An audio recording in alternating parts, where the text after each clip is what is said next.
ब्रह्मचर्य इति ब्रह्मचर्य, ब्रह्म यानी आत्मा, परमात्मा और भगवान आपके सरल भाषाओं में पाने की जो विधि है उनमें रमन करना, उसका नाम ब्रह्मचर्य है।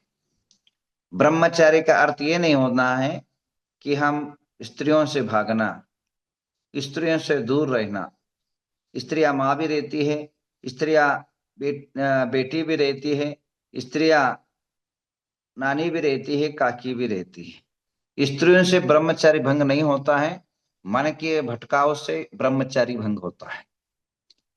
स्त्री और पुरुष ये भेदभाव रहित जीवन जीना ही ब्रह्मचर्य।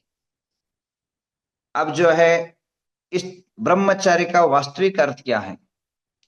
जो इंद्रियों को, मन को अपने आप में काबू कर ले, उसका नाम ब्रह्मचर्य। ध्यान रखिए, अपने पास दो वस्तुएं हैं, एक काम, एक राम। काम का अर्थ होता है वासना, राम का अर्थ होता है परमात्मा। आपकी जो शरीर की जो बनावट है, शरीर की जो निर्माण है, वो कहां से हुआ है? नाभि से हुआ है। जब आपका जब ब्रह्म स्वरूप यानी जब आप पिंड थे, यानी जीव थे, जीव का जो आगमन होता है पेट के अंदर, वह एक मांस का गोला रहता है और धीरे धीरे बढ़ता जाता है। अब ये बताइए, उस समय जो आहार है, उस समय जो भी आपने ग्रहण किया, वह कहां से? नाभि से ग्रहण किया, नाभि से, नाली से ग्रहण किया। आपका नाभि है, नाभि से आहार, नाभि से आपका बनावट हुआ।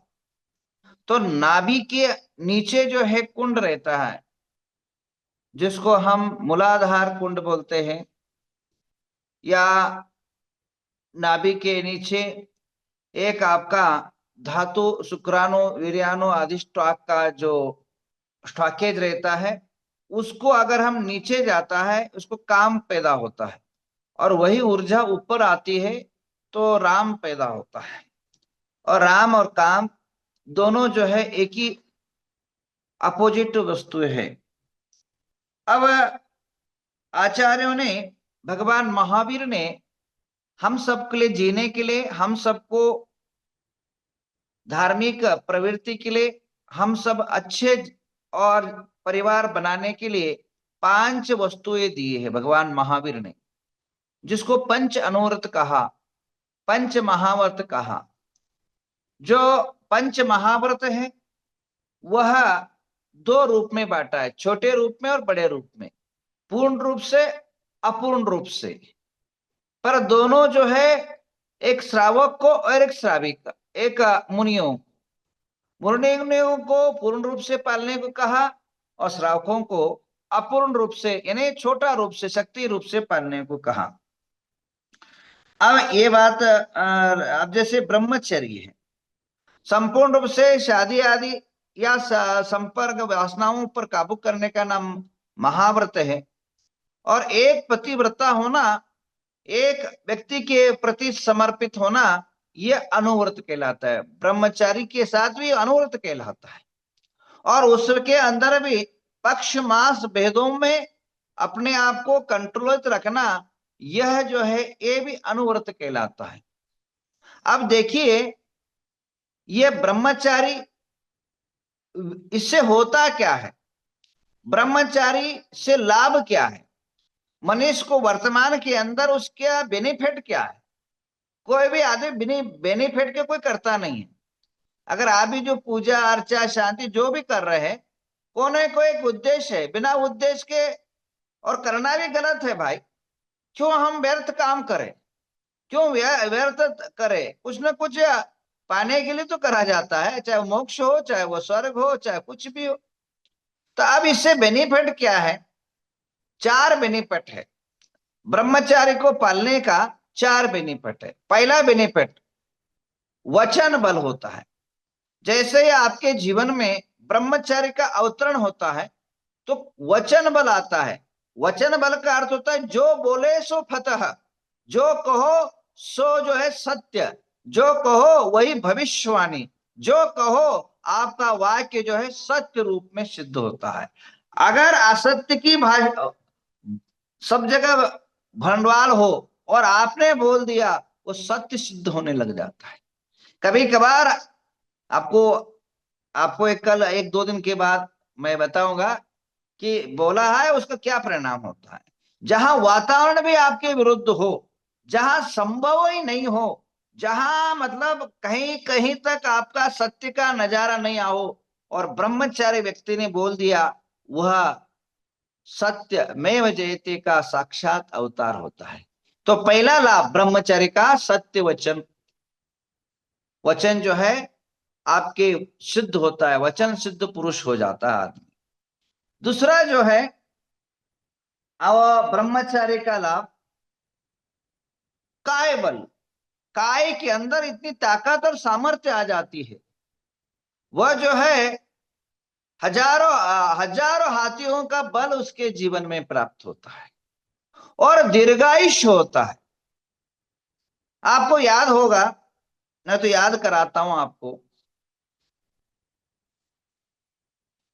पांडवों के काल में भीष्म पितामह के सामने एक बड़ा समस्या आया। भीष्म के पिता जो थे, वह जो है वह जो थे वह नर्वस, हताश, उदास रहने लग गए थे। न किसी से बात करना, न ढंग से खाना, न जीना। घर में एक रहते हुए न रहते हुए जी रहे थे जीवन। तब उसको बुरा लगा, बेटे को तो बुरा लगे, बहुत प्रिय था बेटा। तो पिता से पूछा, वो पिताजी बताए नहीं। तो पिताजी डेली कहाँ जाते उनकी खोज करने लगा। तो एक कुमारी के चक्कर में पड़े थे, वो एक प्यार के चक्कर में पड़े थे, सत्यवती के चक्कर में घिर गए थे। उन्हें देख लिया और वो पिता से कुछ नहीं बोले, खुद संध्या के समय पहुंचे सत्यवती के पास। बोले क्या है, मेरे पिताजी उदास क्यों हैं, हताश क्यों हैं? बोले तुम्हारे पिताजी मेरे से शादी करना चाहते हैं और मेरे से प्रेम करते हैं और मैं भी प्रेम करती हूं। बस समस्या क्या है फिर? समस्या ये है, एक तो कि उनकी पहली पत्नी थी, उसके तुम पुत्र हो। अगर मेरे से शादी कर लिया, मेरे जो संतान होंगे, वह संतान जो है राजा का, राजगद्दी का अधिकारी नहीं होगा। क्यों?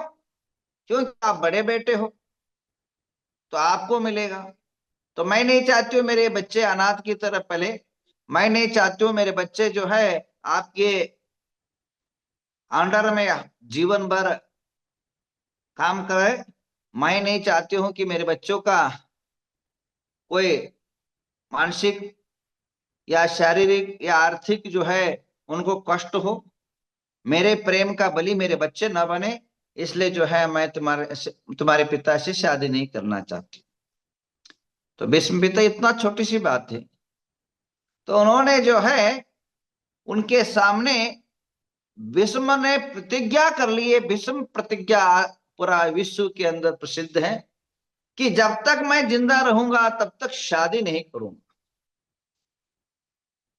तो वह आगे आपको पता है, बहुत महाभारत कहने का समय नहीं है, इतना ही कहूंगा। उसका रिजल्ट हिंदू धर्म के शास्त्र व्याख्यान करते हैं कि भीष्म पिता को उस प्रतिज्ञा के कारण मृत्युंजय यानी मृत्यु पर जय पाने का, और उन्हें यह वरदान प्राप्त होता है कि आप जब चाहोगे तब मर सकोगे। आपके ऊपर है, मरने का जो शक्ति है वो आपकी कभी छीन नहीं होगी। आपको इच्छा मृत्यु का वरदान उनको प्राप्त होता है, इच्छा मृत्यु का वरदान। वो जब चाहे तब प्राण छोड़ सकते हैं। महाभारत काल में सभी लोग मरे, परंतु भीष्म पिता नहीं मरे। वो लास्ट, वह जो उनका प्रतिज्ञा था क्या, जब तक हस्तिनापुर सुरक्षित न रहे तब तक मैं अपने प्राण नहीं छोड़ूंगा। महाभारत खत्म हुआ, एक एक शरीर की छन्नी छन्नी हो गई थी। आपने देखा होगा कि अनेकों, क्या बोलते हैं, बाण के ऊपर वो लेटे थे तो भी शांति से लेटे थे।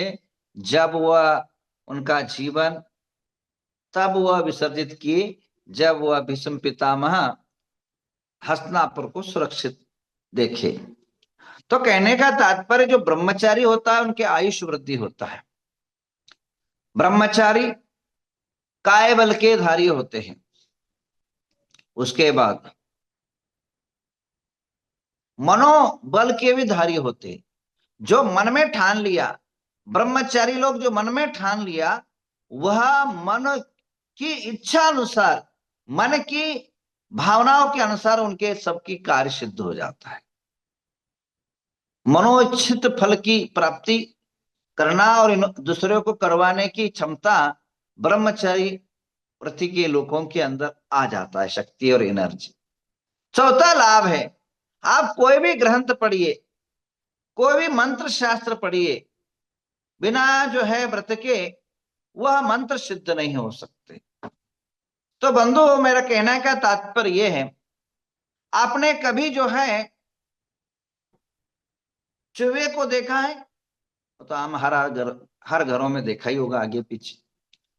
एक चूहा जो होता है उसकी उम्र जो है लगभग 2 साल की होती है। एक चूहा लगभग 2 साल जीता है। वो कितना बच्चा पैदा करता है पता है? ध्यान से रखिए, बहुत ध्यान की बात कह रहा हूं, गौर करने की बात कर रहा हूं कि एक चूहा 2 साल के अंदर 30,000 बच्चे पैदा करता है। कितना? 30,000 बच्चा पैदा करता है एक 2 साल के अंदर। उसकी क्षमता इतनी होती। उसका जीवन जो है बच्चा पैदा करने में ही लगा जाता है। चूहे को पैदा करने में चूहा अपना जीवन खत्म कर देता है। और वही, इसलिए वही जब शेर की बात करते हैं, जब शेर की बातें करते हैं तो देखिए भगवान, शेर जो है अपने जीवन में 5 या 6, एक साथ 2 पैदा करता है, तो यह 3 बार जो है यानी 6 बच्चों को जन्म देता है। तो चूहा डरपोक होता है, डर का प्रतीक माना जाता है। ये चूहा है क्या बोलते हैं। और शेर वीरता का प्रतीक है। उसके बाद आगे हम बढ़ते हैं। आप 22वें नंबर जो है ये कहते हैं, भक्तांबर का 22वें नंबर श्लोक देखिए। 22वें नंबर श्लोक के अंदर आचार्य मांगतुंग ने बहुत सुंदर बात कही। स्त्री नाम शतानि शतसा जनयन्ति पुत्र। 1000 बच्चे पैदा करने की बजाय माता जो है एक ही बच्चा पैदा करती है, वो है तीर्थंकर महावीर। जो वीर होता है, पराक्रमी होता है, शौर्य से युक्त होता है, सुंदरता से युक्त होता है, महान वैभव से युक्त होता है। देखिए, चूहा, शेर और महावीर।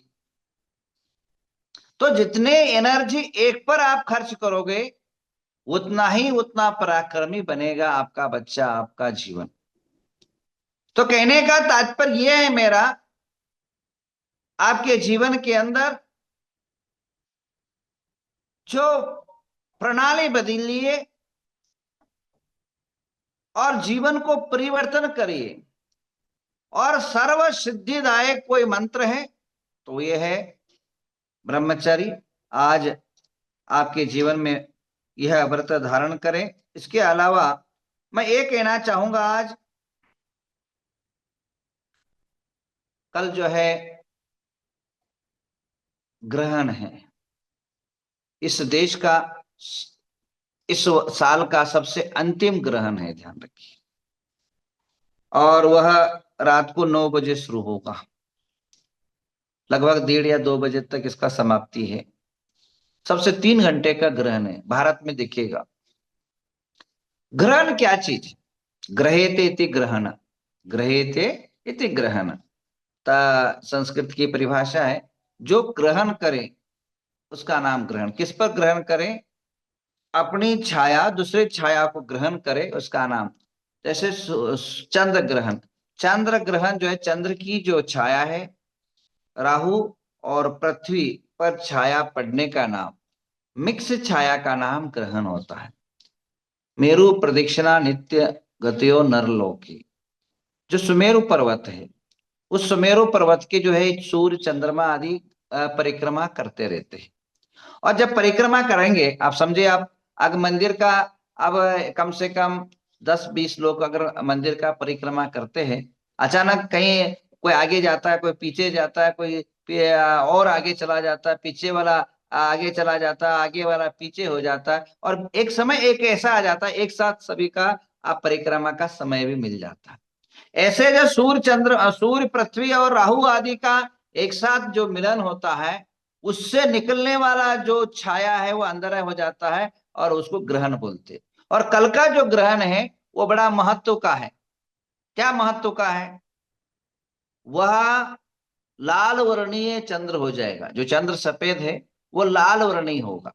7 तारीख है ना कल, तो लाल वर्णीय हो जाएगा। और ये आखिरी साल होगा। इसका परिणाम, ग्रहण का परिणाम मनुष्य के जीवन में मात्र नहीं, पशु पक्षी में भी देखने को मिलता है। सबसे पहली बात, ग्रहण को देखने का कोशिश ना करें। आजकल तो टीवी है, टीवी में देख लेना, पर साक्षात अगर देखना भी है तो काला चश्मा आदि पहन करके ग्रहण को देखे, डायरेक्ट ना देखे। उससे निकलने वाले जो रेंज है, उसको निकलने वाले जो किरण है, वो आपके आंखों पर, बॉडी पर इफेक्ट करेगा। इसके अलावा कई लोगों को शुभ रहता है, कई लोगों को अशुभ रहता है। शुभ हो या अशुभ हो, अपने इस चक्कर में पड़ना ही क्यों। आप साधना करिए, जाप करिए, निश्चित रूप में उसका दुगना फल प्राप्त होता है। जो चंद्र ग्रहण के टाइम पर जो जाप करता है, वैसा मुहूर्त, ऐसा योग और ऐसी सिद्धि दोबारा कभी प्राप्त नहीं होती। तो मैं कहना चाहूंगा कि आप 9 बजे इसी झूम पर जुड़िए कल, और आपको जाप कराया जाएगा। मैं जाप रिकॉर्ड करके आपको रख दूंगा, आप सभी लोग उसके अंदर जाप कर लेना। और विशेष जो महिलाएं, गर्भवती महिलाएं, वे सभी जाप करें कल। आपका बच्चा, आपका संतान, आपका कुल दीपक, कुल दीपिका निरोगी रहे, सफलता पूर्ण उसका जीवन हो, यह भावना हम भाते हैं। आइए, अभी समय बहुत हो चुका है, हम आपसे विदा लेते हैं और अभी पूजा शुरू कर लेते हैं। 10 लक्षण की पूजा, नव देवताओं की सबसे पहला पूजा कर लेते हैं। ओम नमः।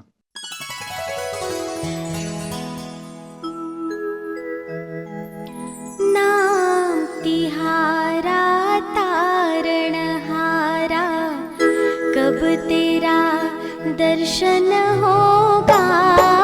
नाम तिहारा तारणहारा, कब तेरा दर्शन होगा। तेरी प्रतिमा इतनी सुंदर, तू कितना सुंदर होगा। नाम तिहारा तारणहारा।